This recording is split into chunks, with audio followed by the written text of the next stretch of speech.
c'est la dernière session sur l'endométriose. Comme vous le savez, l'endométriose, c'est la douleur et l'infertilité. J'espère qu'on aura le docteur Vattier qui vient de Strasbourg. Il est là, à parole. Ben voilà, c'est très bien, il est là, comme ça on va pouvoir faire tous les thèmes pour son endométriose. Et sans tarder, avant la table ronde qui aura lieu à la suite de la communication d'Horace Roman, cette table ronde va intéresser l'endométriose ovarienne. Je passe la parole à la première communication d'Horace Roman, qui est chirurgien spécialiste de l'endométriose pelvienne profonde et qui travaille au centre de Tivoli à Bordeaux avec le docteur Benjamin Merlot. Il a une très grosse expérience, une des plus importantes en tout cas en France, peut-être en Europe. Et je ne ferai parler du monde sur cette pathologie, cette prise en charge de cette endométriose pelvienne profonde. Merci beaucoup. Merci beaucoup pour cette invitation qui m'honore. Et donc j'ai le grand plaisir de vous parler d'un de mes thèmes préférés. Donc la prise en charge de l'endométriose profonde chez les femmes qui souhaitent être enceintes. Et comme vous savez, c'est une question, c'est un sujet de consultation quotidienne pour vous. Et les avis des experts en endométriose divergent sur la prise en charge de ces patients. C'est pour ça que je vais essayer de me limiter aux données de la littérature. Et surtout, vous allez voir, je vais utiliser surtout des données très récentes au cours des dernières 3 années. Alors, je ne parlerai pas du tout de la chirurgie des endométriomes ovariens, même s'ils sont associés à l'endométriose profonde, car c'est le sujet de mes collègues qui parlent juste après. Mais je veux souligner qu'à partir de 2009, j'ai compris que la chirurgie par kystéctomie des endométriomes est délétère pour la réserve ovarienne et j'ai complètement arrêté de faire la cystectomie chez les patientes qui souhaitaient une grossesse. Et j'ai pratiqué pendant des années la vaporisation à l'énergie plasma et maintenant, plus récemment, je fais régulièrement des alcoolisations. Alors, si on se focalise sur l'endométriose profonde, je vous propose qu'on aille plus loin et qu'on focalise l'endométriose colorectale. Pourquoi? Parce que c'est la plus fréquente forme d'endométriose profonde très sévère, parce que c'est une thématique à la mode qui bénéficie d'un nombre large de publications. C'est-à-dire, on a beaucoup de données qu'on peut analyser et tourner dans tous les sens. Et puis surtout parce que c'est aussi la pathologie qui affecte la plupart des patientes que j'opère. Donc à ce jour, j'ai opéré plus de 1000 patientes avec endométriose colorectale par une chirurgie conservatrice, par célioscopie. Et j'ai publié beaucoup d'études parce que toutes les patientes depuis 2009 sont enrôlées dans une cohorte prospective qui sert à faire des études observationnelles. Prenons la situation la plus classique et on va partir de cette situation pour analyser les différentes prises en charge.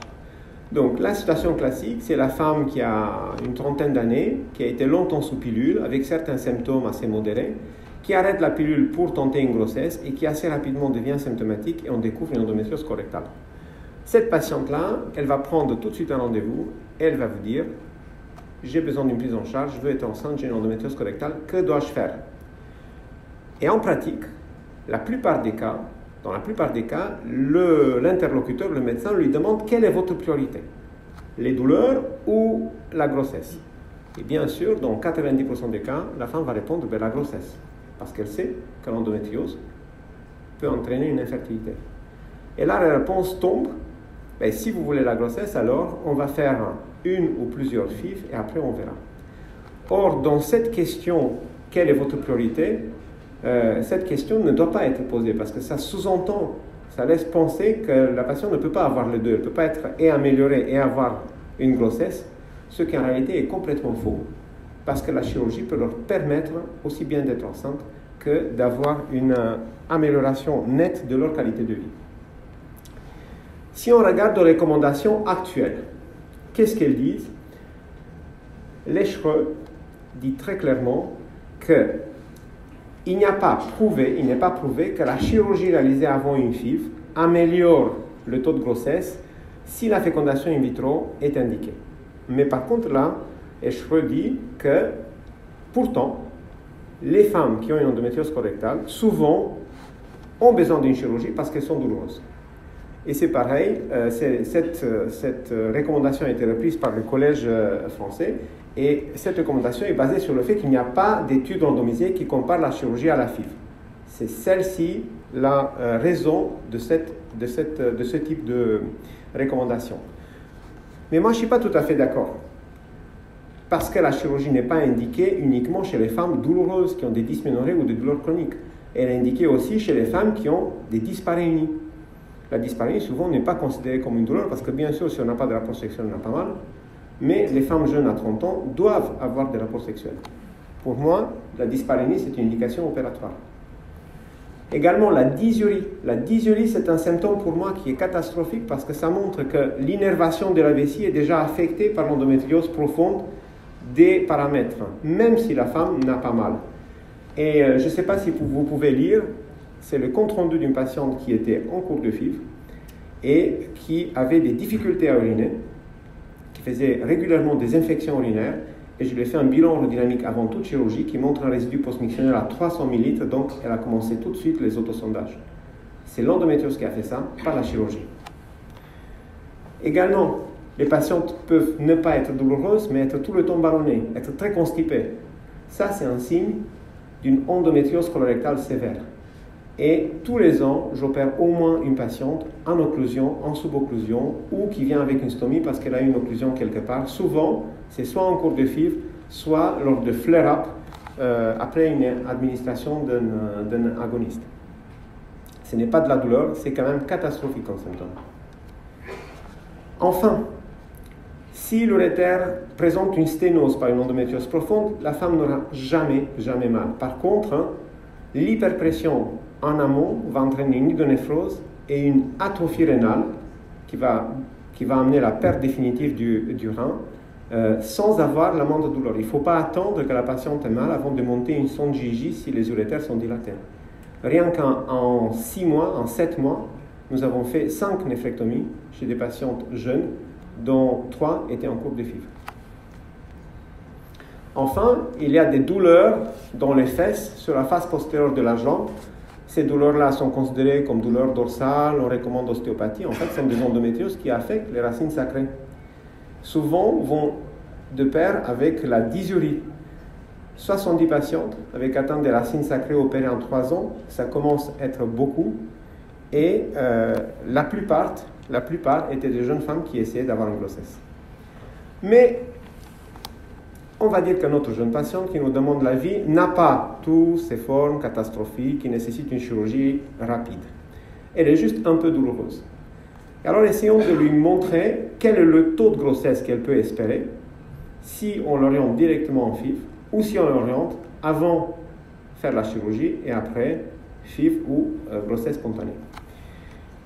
Et on va regarder les données de la littérature. C'est très simple.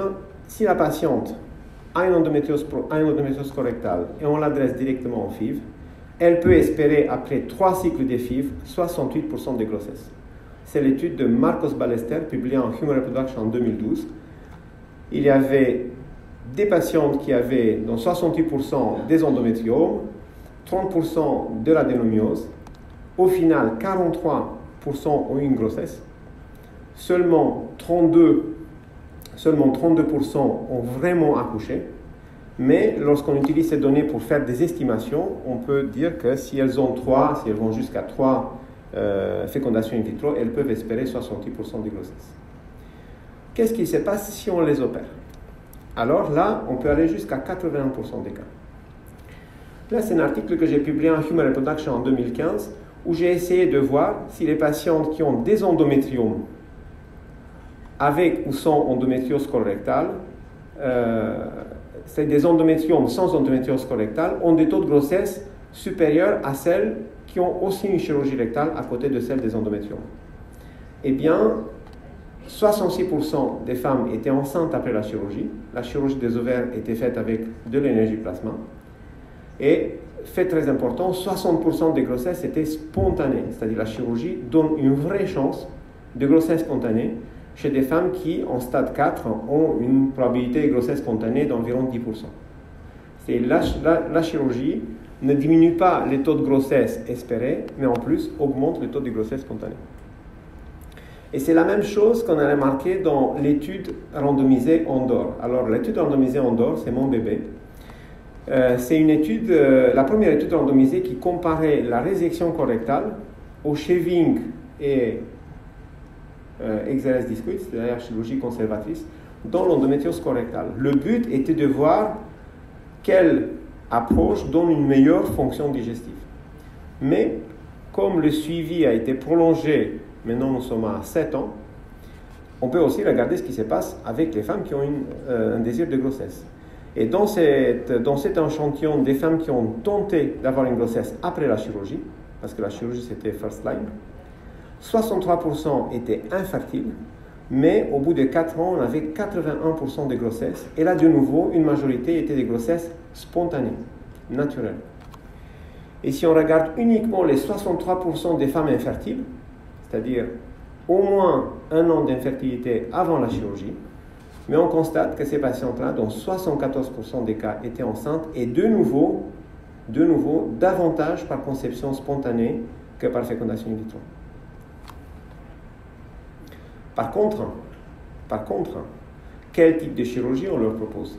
Bien sûr, il faut faire très attention aux ovaires, ça je l'ai dit dès le premier diapo, et aussi réaliser cette chirurgie par célioscopie et pas par laparotomie, parce qu'Émile Dara il l'a montré très clairement, lorsqu'on fait une laparotomie, on anéantit les chances des grossesses spontanées, probablement suite aux adhérences que nous créons intra-abdominales. Donc chirurgie par célioscopie. On peut dire aussi à notre patiente que nous avons deux études qui comparent la prise en charge par FIV à la prise en charge de chirurgie avant FIV. Est-ce que la chirurgie diminue les chances des FIV? Est-ce qu'on doit avoir peur d'opérer avant de faire une FIV?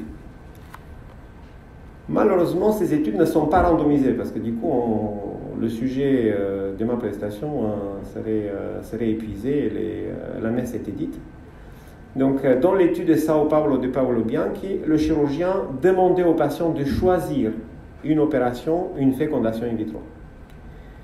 Et donc, lorsqu'il analysait les résultats, il constatait qu'il y avait plus de grossesses dans les bras où les patientes avaient chirurgie suivie par fécondation in vitro que dans les bras où les patientes avaient toujours la lésion en place et avaient la fécondation in vitro.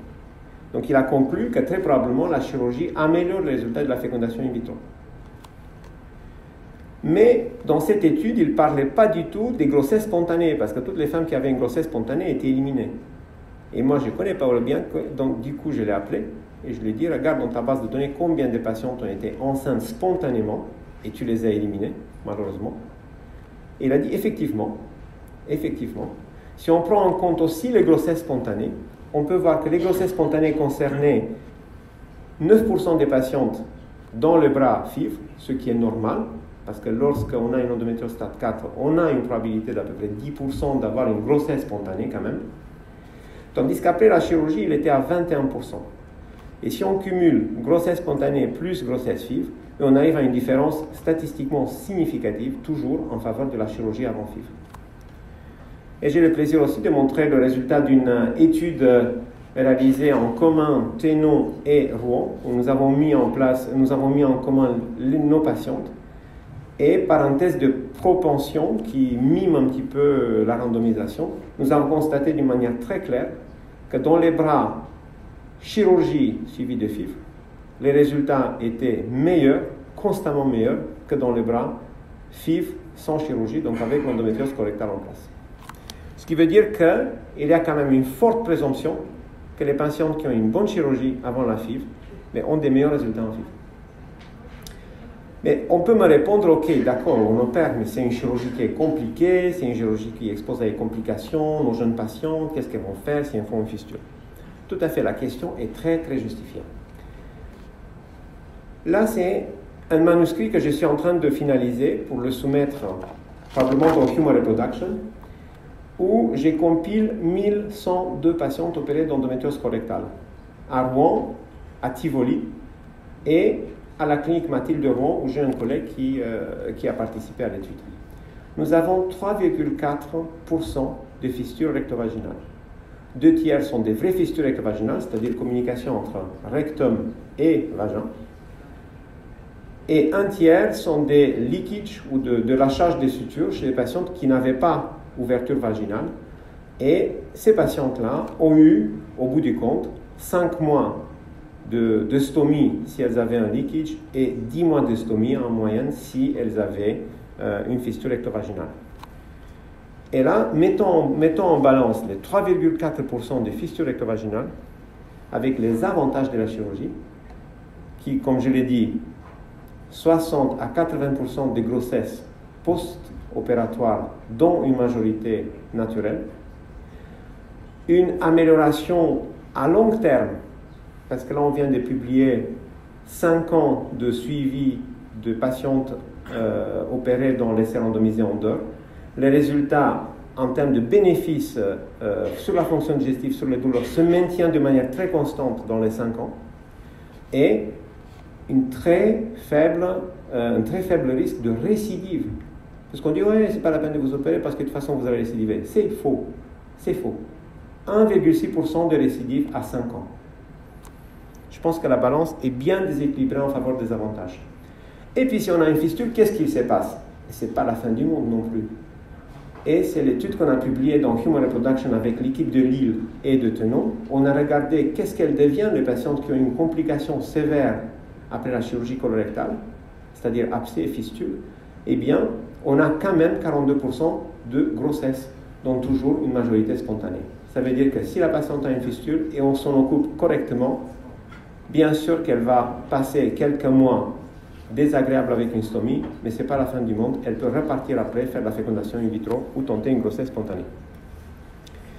Est-ce que nous devons être très prudents avec les patientes avec un AMH bas? Bien sûr que nous devons être prudents, mais ça ne veut pas dire qu'il faut ne pas les opérer. Ça ne veut pas dire que ces patients ne peuvent pas bénéficier d'une chirurgie lorsque le chirurgien prend en compte ce paramètre. Et nous avons publié très récemment dans Fertility and Sterility 180 patientes opérées d'une endométriose stade 3 ou 4 qui souhaitaient une grossesse et chez qui l'AMH avait été dosé avant la chirurgie, ce qui se passe maintenant systématiquement. Eh bien, dans le groupe AMH inférieur à 1, c'est-à-dire 0,9, 0,5, 0,3, nous avions quand même 68% de grossesse, dont 67% par conception naturelle. Et je pense que chez ces patientes qui ont un AMH bas, on peut proposer une chirurgie prudente, mais quand même, pour leur donner une chance de grossesse spontanée. Parce qu'on sait bien que lorsque l'AMH est bas, c'est justement là que vous avez plus de difficultés à les stimuler, à obtenir des embryons. Donc il ne faut pas enterrer la chirurgie, ce n'est pas une hérésie de les opérer.